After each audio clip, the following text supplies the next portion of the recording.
MahaShivaratri. Tomorrow is MahaShivaratri here in the United States as well as in India, March 4th, 2019. It's a special night when the devotees of Lord Shiva pray to him, are in his meditation, think about him. A lot of us who fast once a year fast for Lord Shiva on MahaShivaratri. What is MahaShivaratri? Shivaratri comes every month. It is the night before the new moon, where the moon is in a crescent shape. It's at the weakest because it has the least amount of light from the sun. And it's called a night of Shiva. It's Krishna Chaturdashi, that's the tithi, as we call it in the Indian Panchang system. But the one that comes in right before spring, sometime in February or March, is a really special one. It's the one where the moon is at the weakest amongst all the 12 cycles that it goes through in the year. And Shiva is known to hold the moon on his forehead, so that the moon can shine and the world can get some light from the moon. There is a story behind it. Moon Chandra, the moon god, was married to 27 of Daksha's daughters.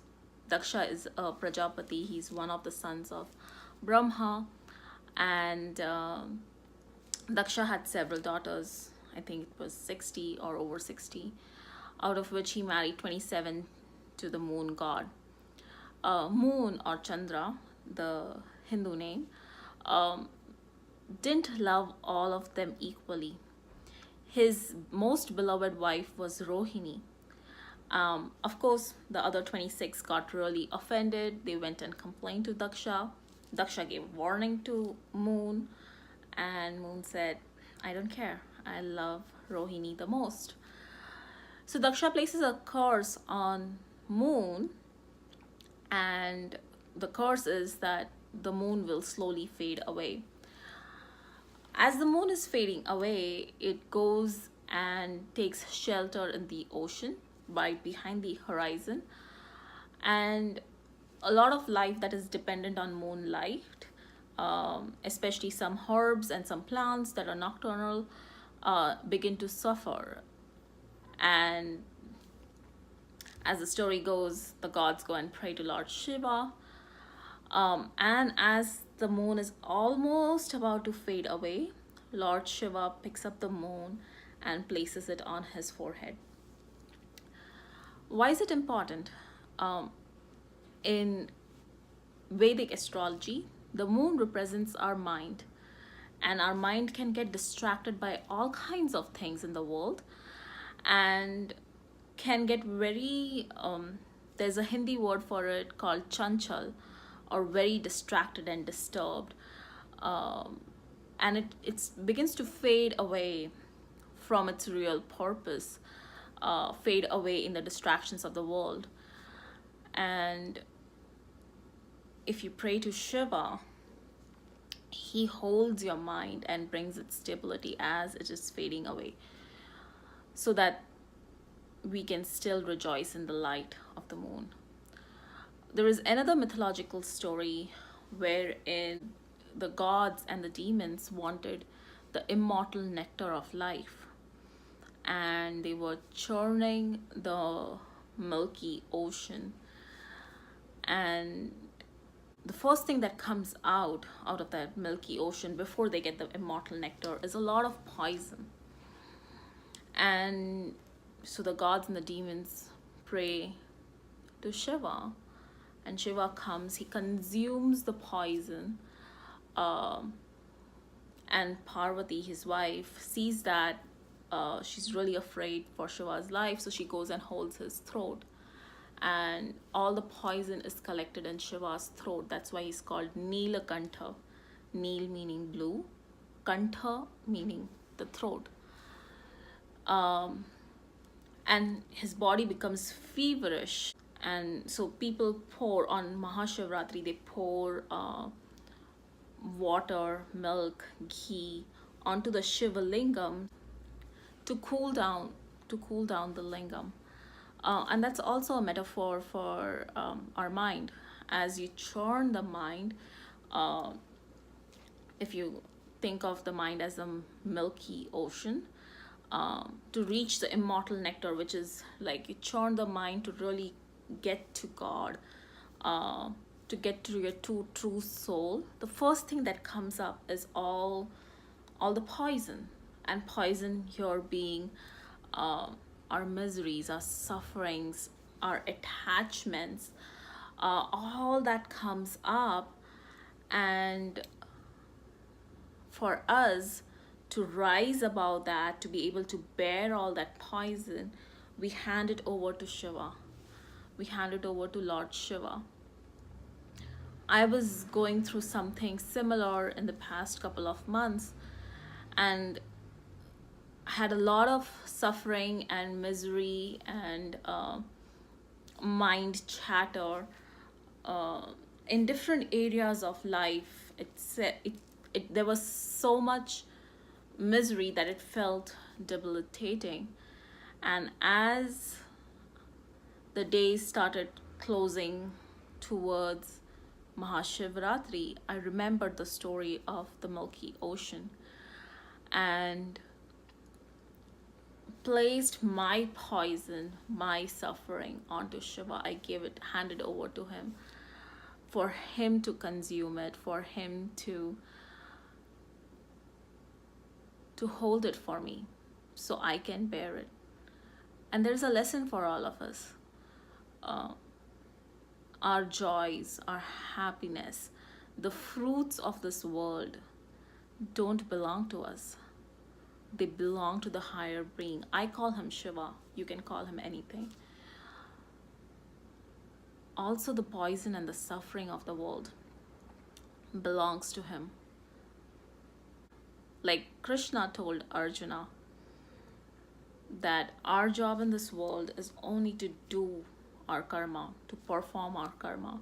The fruits of it, whatever it is, belongs to the divine, belongs to the Almighty.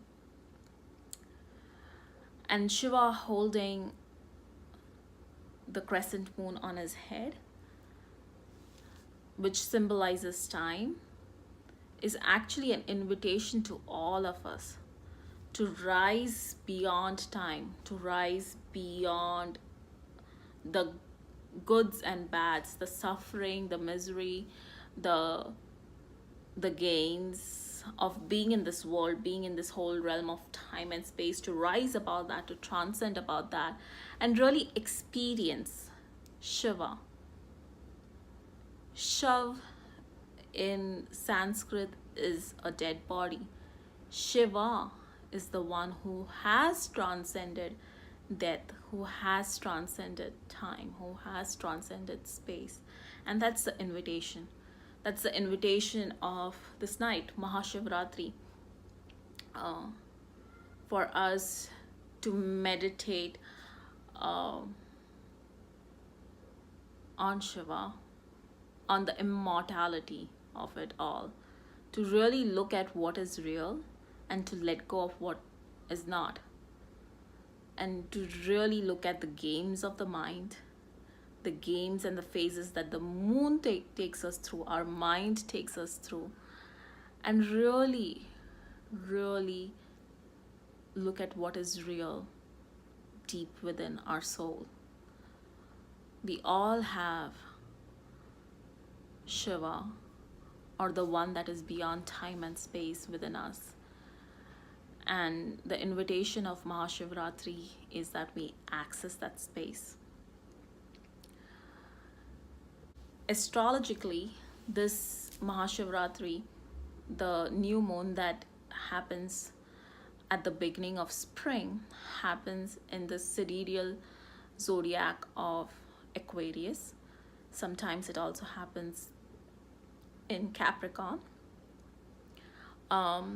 We have right now Saturn in sidereal sign of Sagittarius, casting its one-way aspect on the sun and moon uh, during Shivaratri and the new moon.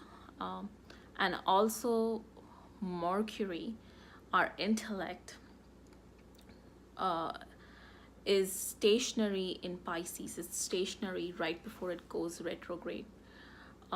Again, Pisces is a sign where Mercury is considered to be debilitated. And when it goes retrograde, we start backing up in our psyche and